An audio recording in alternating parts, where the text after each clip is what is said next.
À la fin des années 1950-1960, la Bretagne regorgeait de vélodromes, mais c'était surtout des pistes en terre.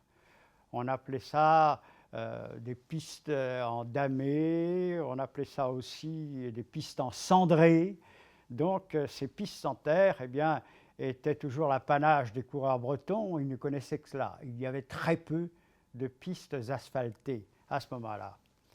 Et lorsque les coureurs bretons s'exportaient, lorsqu'ils allaient courir sur les vélodromes sortis de leur Bretagne et qu'ils trouvaient ce genre de piste, ils étaient les rois. Et on a vu par exemple cette extériorisation dans le Tour de France, par exemple. En 1956, il y avait une arrivée de la 5e étape sur le stade de Marville à Saint-Malo. Et là, c'était tout naturellement une piste en cendré. Et là, les Bretons donc étaient chez eux, se sentaient chez eux. Joseph Morvan, le Morbihanais, entre le premier sur la piste. Derrière, on essaye de le remonter, mais Morvan fait tout éclater et remporte cette 5e étape avec un brio étonnant.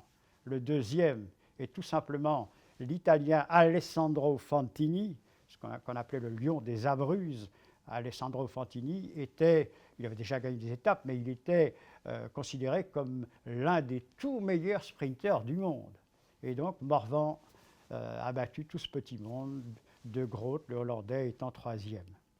Et puis, cette opération allait se renouveler quelques étapes plus loin, juste avant les Alpes, donc dans les contreforts des Alpes, c'était à Aix-en-Provence. Et là, c'est Joseph Thomas, un coureur puissant, Rabelais, originaire de Ploudaniel, et habitant Brest, qui va l'emporter et entrer en deuxième position cette fois sur la piste encendrée du stade d'Aix-en-Provence.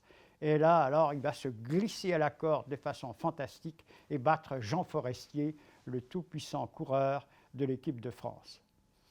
Et il faut dire que ce Thomas, dont je viens de parler, Thomas aurait pu être maillot vert final du Tour de France si une chute ne l'avait pas handicapé dans l'Ariège cette année-là. Et puisque nous parlons de l'Ariège, il y a eu une victoire dans l'Ariège en 1957. C'était celle de Jean Bourlès, un Morlaisien, dans l'étape Barcelone-Ax-les-Thermes.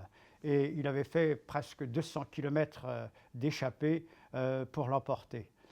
Et puis, c'est drôle, comme l'histoire se répète, 60 ans après, Bourlès a gagné le 14 juillet 57. Le 14 juillet 2017, c'est Warren Barguil qui gagne son étape, mais il la gagne aussi en Ariège. Ça n'était pas Ax-les-Thermes, c'était à Foix, mais c'est extraordinaire comme l'histoire se répète. Ce Barguil qui va accomplir un Tour de France absolument fabuleux en cette année 2017, puisqu'il sera maillot à poids final du Tour de France, vainqueur des grimpeurs, et puis qu'il gagnera cette merveilleuse étape de l'Izoard.